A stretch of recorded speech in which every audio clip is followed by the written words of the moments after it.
Dobar dan. Cette fois, j'ai pour mission de vous emmener explorer un des pays les plus jeunes au monde, puisqu'il était indépendant seulement depuis 2006 et que les voyageurs du monde entier commencent à peine à découvrir. Je vous souhaite donc bienvenue dans ce nouvel épisode des Carnets de Look dédié au Monténégro. Une destination à 2h15 de vol de Paris qui est considérée comme le nouvel Eldorado du tourisme en Méditerranée. Alors, je viens d'atterrir à Podgorica, la capitale, et pour commencer ce reportage, j'ai eu la bonne idée d'emprunter les routes secondaires, alors que je suis plutôt sujet au vertige. Et me suis retrouvé sur un des itinéraires les plus effrayants d'Europe, la spectaculaire route serpentine. Imaginez, 32 virages en épingle à cheveux en 32 minutes, aussi vertigineux qu'inoubliables et gravissant les pentes abruptes du mont Lofsen. Wow.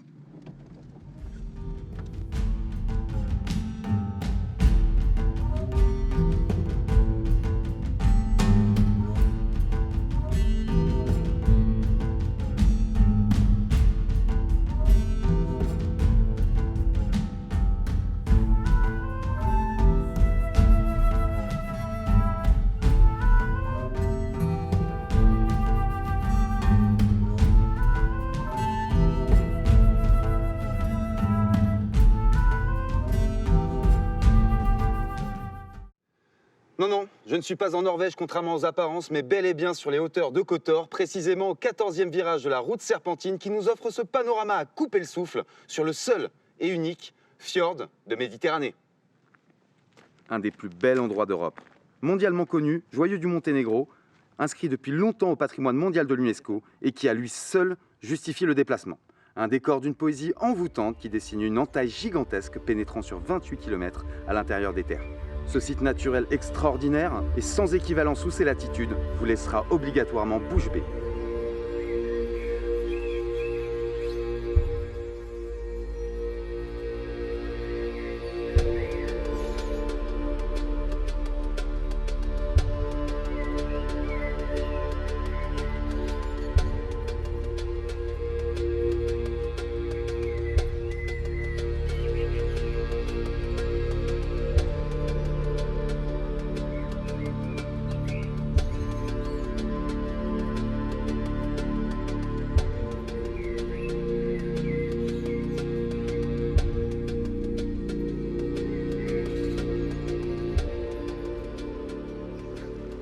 Et c'est pas fini.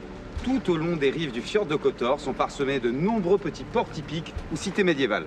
À l'image d'Erseknovi, Tivat, Kotor évidemment, ou encore Perast, ma préférée, et leur architecture tantôt renaissance, tantôt baroque, tantôt médiévale, et leurs ruelles piétonnes hors du temps. Un site majestueux, grandiose et presque irréel. Incontestablement le plus grand des incontournables au Monténégro. Mais je vous rassure, la destination ne se résume pas qu'à ça, même si j'aurais pu consacrer un documentaire tout entier aux Bouches de Kotor. Le Monténégro est avant tout un pays de montagne, vu que 60% de son territoire est situé à plus de 1000 mètres, avec au nord un point culminant à 2528 mètres d'altitude. De plus, grâce à ses paysages alpins, ses grands espaces inhabités et sauvages, ses forêts peuplées d'ours et de loups, ses lacs, canyons, torrents, pâturages et hameaux aux maisons traditionnelles, le pays est en passe de devenir la nouvelle destination tourisme vert tendance. On pourra même skier l'été sur les glaciers des monts Durmitor. Puisque je parle de sport d'hiver, sachez que le Monténégro reçoit les plus importantes chutes de neige d'Europe et dispose donc de plusieurs stations de ski ouvertes de novembre à mai. Sauf qu'on n'y fera pas la queue en montée mécanique comme dans les Alpes et surtout ça nous coûtera 10 fois moins cher. Et on aura en avril-mai l'opportunité hallucinante de pouvoir skier et se baigner dans la même journée.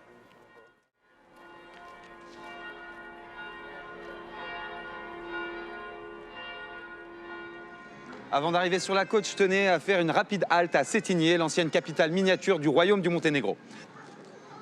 Cette bourgade paisible d'à peine 20 000 habitants est malheureusement trop souvent délaissée à tort par les touristes. Alors que c'est un vrai décor d'opérette, très romantique, aux magnifiques palais, ambassades, églises et maisons colorées datant du 19e siècle, au style néoclassique ou art nouveau. L'atmosphère très bohème de Cetinje est une authentique invitation à la flânerie et on ne serait presque pas surpris de croiser Princesse Sissi. Sissi ? Cette jolie ville est aussi considérée comme la capitale historique, culturelle et artistique du Monténégro grâce à ses nombreux musées, théâtres, bibliothèques ou galeries d'art. A noter qu'à Cetinje, on pourra également visiter un beau monastère, certes pas aussi sacré et connu que celui d'Ostrog, considéré comme le Lourdes des Balkans, mais celui-là est néanmoins très intéressant. Tiens d'ailleurs, sachez qu'au Monténégro, 3 religions coexistent en toute harmonie, avec bien sûr une majorité de chrétiens orthodoxes, 70% de la population, 5% de chrétiens catholiques, mais aussi 20% de musulmans, en particulier dans le sud du pays. Un exemple de tolérance et de vivre ensemble, malheureusement encore beaucoup trop rare en ex-Yougoslavie.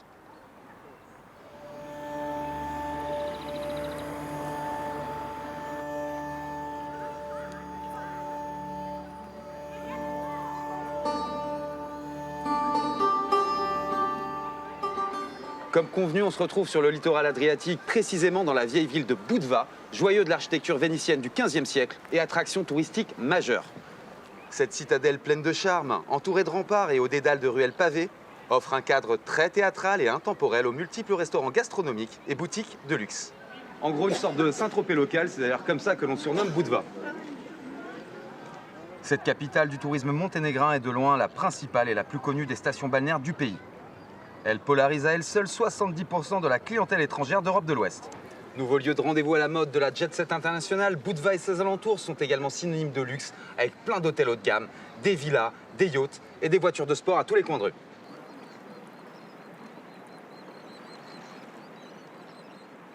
À une dizaine de kilomètres au sud de Budva, il était impossible pour moi de ne pas faire étape à Sveti Stefan, incontestablement un des plus beaux chefs-d'œuvre de la Riviera monténégrine. Édifié au XVe siècle, cet ancien village de pêcheurs fortifié est devenu un des symboles de l'histoire touristique du pays. Transformé en hôtel de luxe par Tito en 1960, il séjourne depuis tête couronnée, star hollywoodienne, homme politique ou vedette de la mode. Je me contenterai de citer la reine d'Angleterre, Marilyn Monroe ou encore Naomi Campbell qui a ses habitudes ici. D'ailleurs, elle m'attend.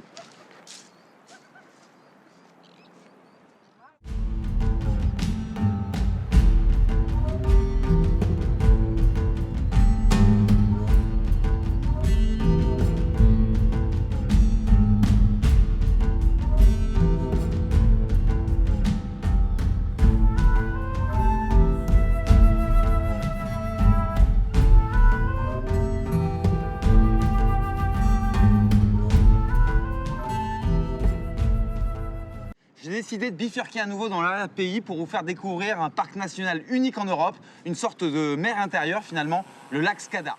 Situé à cheval entre Monténégro et Albanie, il s'agit ni plus ni moins, avec ses 44 km de long et 13 km de large, du plus grand lac des Balkans. Cet écosystème est un véritable sanctuaire ornithologique avec ses 280 espèces qui en fait la plus grande réserve d'oiseaux aquatiques d'Europe.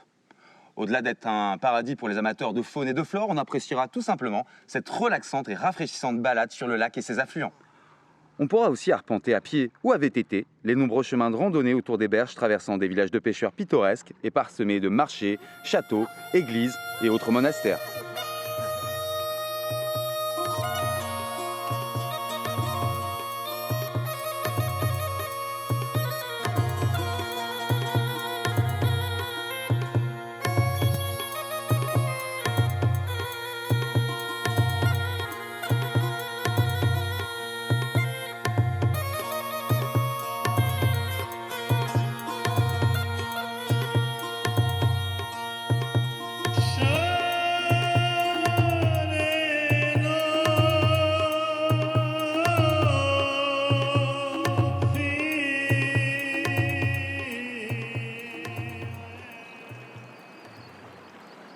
Autour du lac Skadar, il existe tout un circuit gastronomique avec 60 fermes qui se visitent et qui vous permettront de rencontrer la très sympathique population locale. Et comme je sais que vous êtes gourmand, ça sera surtout l'occasion pour vous de goûter à plein de bons produits du terroir monténégrin, comme du fromage, de l'huile d'olive, du miel, des châtaignes, etc.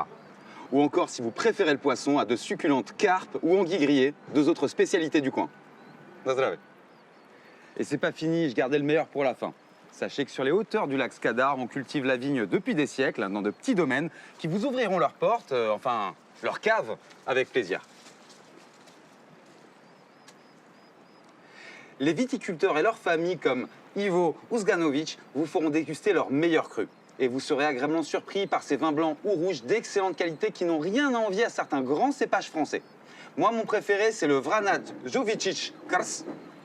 Allez, na zdravie. Na zdravlje, živjeli, dobrodošli u Crnicu. To je za Crnu Goru Crnica što je Bordeaux Bordeaux? za Francusku. I drago mi je da ste moji gosti u moju malu vinariju autoktone sorte Vranac i Kratošija. To je to vino koje pijemo. Na zdravie. U Votre Santé. Perché sur les hauteurs de Novi Bar, sur une colline dominant les environs, on pourra aussi explorer le mystérieux village fantôme de Stari Bar.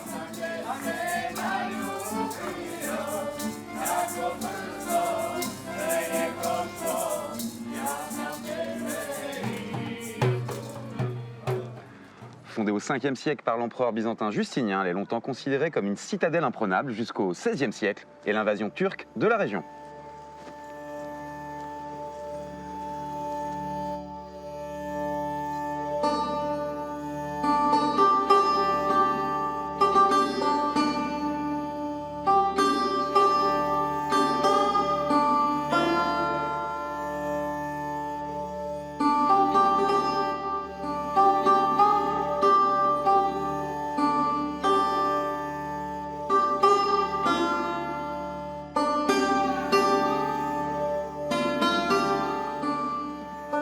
Et l'été se déroule ici plusieurs concerts, pièces de théâtre ou spectacles qui redonnent vie à ce lieu enchanteur.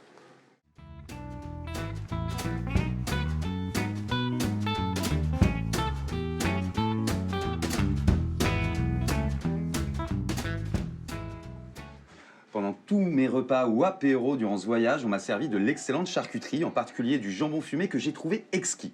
J'ai donc décidé de me rendre à la source de cette fameuse spécialité en allant dans le village de Nieguski, sur les flancs du mont Lofsen. On produit ici depuis des siècles, puis sèche à l'air libre et fume au feu de bois un jambon de très haute qualité, le Perschut, digne des meilleurs jambons de Parme ou Serrano. Et croyez-moi, je m'y connais, je suis alsacien. Tant que je suis là, je voulais quand même vous dire quelques mots à propos du mont Lofsen, culminant à 1750 mètres d'altitude et considéré comme l'équivalent du mont Olympe chez les Grecs. C'est aussi un des autres symboles du pays, vu qu'au Moyen-Âge, c'est cette montagne que les navigateurs vénitiens avaient l'habitude d'apercevoir et qui a donné son nom au Monténégro. Ce parc national, où il fait toujours 10 degrés de moins que sur la côte, est également réputé pour ses randonnées, en particulier celle que l'on appelle le chemin des loups, et durant laquelle il est possible d'en apercevoir. Il faut aussi savoir que tout monténégrin qui se respecte se doit de faire au moins une fois dans sa vie l'ascension du mont Lofsen jusqu'au mausolée de Pétard II, roi fondateur du pays et père de la nation. Et pour arriver à ces 1660 mètres, ça se mérite, puisqu'il faudra quand même gravir un escalier interminable de 461 marches.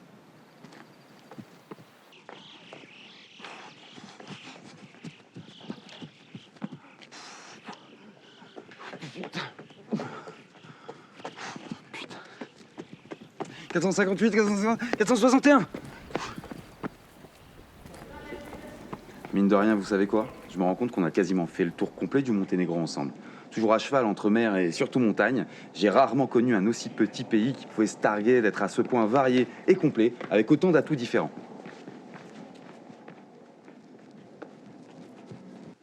Tout le monde trouvera son bonheur ici, du balnéaire au culturel, en passant par le festif, sans oublier évidemment les amoureux de la nature et les sportifs qui seront littéralement au paradis ici. Sans compter tous les retraités français qui ont décidé de s'y installer. De surcroît, ce pays, candidat à l'adhésion à l'Union européenne et qui a d'ailleurs adopté comme monnaie l'euro depuis 2002, est vraiment pour l'instant très bon marché. Alors dépêchez-vous vite de venir découvrir cette destination incomparable et sa population au grand cœur, qui a hâte d'accueillir encore plus de voyageurs du monde entier.